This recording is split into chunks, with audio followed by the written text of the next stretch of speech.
అందరికీ నమస్తే అండి. అరుణ్ శివ @ యూట్యూబ్ ఛానల్ స్వాగతం. నేను మీ కేఎస్ వరప్రసాదను.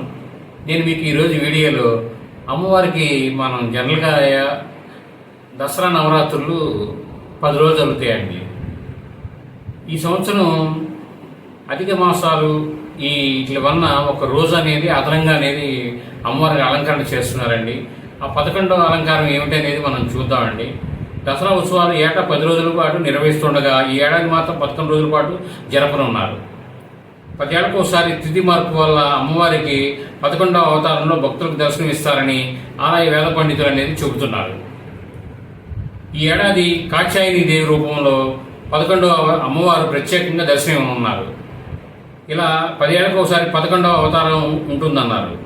సెప్టెంబరు 25న కాత్యాయని అవతారంలో అమ్మవారు భక్తులకు దర్శనం ఇస్తారని వారు తెలియచేస్తున్నారు. కాబట్టి మనం ఈ సంవత్సరం ఒక అదనంగా అమ్మవారి దర్శనం అనేది చేసుకోవచ్చు. కాత్యాయని రూపంలో అమ్మవారిని, కనదుర్గ అమ్మవారిని. ఈ వీడియో మీరు పూర్తిగా చూసినందుకు ధన్యవాదాలు. మేము మరిన్ని వీడియోలు చేయడం కోసం లైక్ చేయండి, షేర్ చేయండి, తప్పకుండా సబ్స్క్రైబ్ చేసుకోండి. మీరంతా థ్యాంక్ యూ.